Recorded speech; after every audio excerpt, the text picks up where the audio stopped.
Me rastin e vizitës së sekretarit të Shtetit të Shtetet Bashkuara të Amerikës, zoti John Kerry, në Tiranë, në datë 14/2/2016, Policia e Shtetit ka hartuar një plan masash të detajuar me detyra për të gjithë strukturat e policisë në garantimin e rendit publik për sigurimin e mbarvajtjes së kësaj vizite të rëndësishme për vendin tonë. Në këtë kuadër, para, gjatë dhe deri në përfundim të kësaj vizite, strukturat e Policisë së Shtetit kanë marrë të gjitha masat për kontrollin e plotë territorit, parandalimin e veprimtarisë kriminale, rritjen e sigurisë në akset rrugore dhe në objektet e rëndësishme shtetërore, si dhe në vendet e ambientet ku do të zhvillohen aktivitetet e kësaj vizite me qëllim garantimin e rendit dhe sigurisë publike. Për të garantuar mbarvajtjen e vizitës së sekretarit të Shtetit të Shtetet Bashkuara të Amerikës, strukturat e Policisë së Shtetit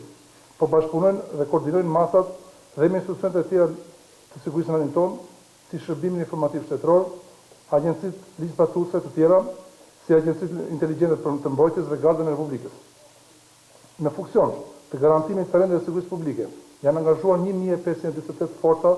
policore nga strukturat e krimit të organizuar dhe krimet e rënda, të rendit publik, antiterrorit, policisë rrugore, forca speciale dhe ato të ndryrës shpejt. Po kështu, për kontrollin nga ajri do të patrullojë një helikopter i forcave të armatosura të ushtrisë. Janë parashikuar kufizimet të qarkullimit të mjeteve në akset rrugore kryesore Rinas, bulevardit Dëshmorët e Kombit, si dhe në disa akse rrugore të qytetit Tiranës që lidhen me këtë aks rrugor. Për detaja të rrugët që të bllokohen, me detaje më të plota dhe oraret, do dalit Drejtoria e Policisë së Qarku Tiranë në një njoftim zyrtar. Me këtë rast, kërkojmë mirëkuptimin e të gjithë qytetarëve, si dhe subjekteve të linjave të shërbimit publik të transportit, kryesisht ato që përdorin rrugët në pjesën e verifikimore të qytetit të Tiranës, që të shmangin lëvizjet në akset ku do të ketë kufizime të qarkullimit. Për rastet e urgjencave apo rastet të tjera të emergjencave që kërkojnë nga qytetarët, shërbimet e policisë rrugore do të bëjnë shoqërimin e mjeteve pranë qendrave më të afta shëndetësore.